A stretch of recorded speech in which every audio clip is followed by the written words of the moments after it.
Now, this comment and another comment on the same post touched on something really interesting. The other comment said something about the long development cycle of games, and this comment said something about the rush material of games, money grabs, and insane microtransactions. I'm going to mix those two topics together as one of the big reasons gaming is starting to suck now. Let's start off with the elephant in the room. Games dropping unfinished, bro. I don't know when games started getting like online patches, but like whenever that shit started, bro, it's like basically people who make games or people who sell games basically decided, oh, so we could sell a game for full price and have it be unfinished and just finish it later. Games right now feel like the only product where you pay full price before the product is done. There's no other product where you pay the full price and they be like, oh yeah, so imagine buying a car, right? And they're saying, yeah, we don't have no tires on it, but take it home and in about 2-3 months, we're gonna come and put tires on it. You would look like that's fucking crazy. And I already know there's gonna be some dickhead just like, oh, well, cars are more expensive than games.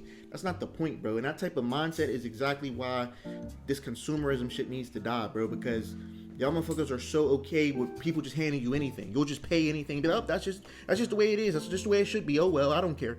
Madden 2K are prime examples of this, bro.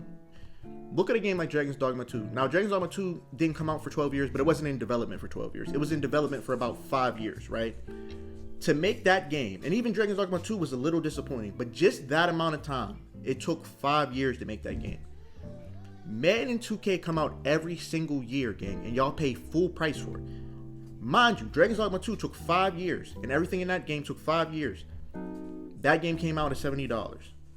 Y'all pay $70, sometimes more than that, for premium editions of sports games that are exactly the same. I'm telling you right now, the fact that they can make these games in a year, there's not that much going into those games. I'm telling you that right now. There's not that much change from game to game for y'all to be paying $70. Those games need to be live service. They need to be live service like Fortnite, free to play, and they just update them every year. You could buy like historic teams or some shit like that. They need to change something about the game because it's insane. But that's why I say like people who only play sports games aren't really gamers for real, because y'all really don't even understand all the shit that goes into a video game. Any other game, story games, offline games, to take 5 years to come out, 5 years to be made, and still need fixes on top of that. Do y'all really think y'all are getting the best product for $70 every year? Every year. Every year you're giving this game $70, bro. Another game that is a proponent of the rushed material shit, Baldur's Gate 3. In one game in a year, it's a great game. I spent lots of time in it, but it's like all that toxic positivity makes us forget, bro, that like when it first came out, the game didn't even have an epilogue, bro. We're talking about a story choice-based game, a game where you make choices throughout the whole game. Didn't have an epilogue for you to see what happened to your choices. And it took months before that happened. And it's like, it gets to a point where it's like, buying a video game on release, you're scamming yourself. Because you're purchasing a product that you have to now sit on for some months. Especially if you finish it. Because if you finish it, you're probably not going to want to come back. Same thing with Baldur's Gate 3. When they finally added all those new classes and shit, that was like almost damn near the last patch of the game. It's been like 2 years later. Now, if you were still playing it for 2 years, hey, good on you. And you wanted to come back and play through the whole game again with those new classes, good on you. But those new classes didn't change enough for me to want to come back and play through the whole game again, bro. That shit is like, it's become too acceptable, bro. Thing with WWE 2K26, bro. I love that Jeff Hardy and Matt Hardy are going to be in the game, bro. But I'm not buying the game on release. Why? Why the fuck am I paying for a season pass where Jeff Hardy and Matt Hardy are going to be on it, but they're not coming till July? Then I'll see you in July, bro. I'll come see what the price is on July. That's crazy to me, dog. That's like going to the store, going to a restaurant, right? You order a meal, burger, french fries, a drink. And they say, yeah, we'll give you the drink in the next time you come. I don't know the next time I'm going to be here. Why am I waiting until next time to get my drink? He paid for the meal. What do you mean I got to get the drink later? Always online is another problem, bro. Ghost Recon Breakpoint to me was one of my favorite shooters that ever came out. I think that game was perfect once I got into it because it was like, I didn't like the loot mode, but if you turned the immersive mode on, the loot shit was gone. You actually had to heal your wounds. You had a party. You had weapon customization. You could go anywhere. I really enjoyed that game. The only thing that made me stop playing it is that it's always online. How do you have a single player mode that I've been sinking hours into, they can just turn off like that if my internet turns off. That's so disrespectful to your player. And Ubisoft keeps doing this corny shit. Like with the Crew Motorfest, I bought that game. I'm thinking they were going to have an offline mode like the Crew 2. Nope, they're not going to add it until they're done with the game. What do you mean you're not going to add this quality of life thing for people who want to play offline until the end of the game? Like this goofy, weird, like, and that's another thing. Like online gaming ruins the offline experience for people. Like I remember when the WWE games used to have like immersive limb damage, where like if somebody's legs were hurt in the red, they couldn't run after you. If they ran, they would just fall over. And when I said why couldn't they bring that back, you know what people said? They said, oh well, people would abuse that online. Why does a game have to suffer from having features that would be cool because people would abuse it online?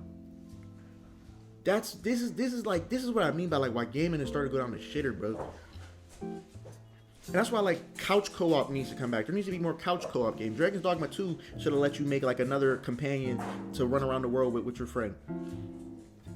But that goes into the graphics too. Like graphics getting better actually is part of the reason couch co-op was ruined. There's also shit about they want people to spend money on the game. Everybody has to buy their own copy. But also because graphics are so advanced, bro, the way you would have to do split screen, the game has to render twice on the same console, and that shit just wouldn't work. It would damn near blow your shit up because it's trying to run. It would have to run the world, basically the big immersive world twice inside your console. That shit just isn't going to work.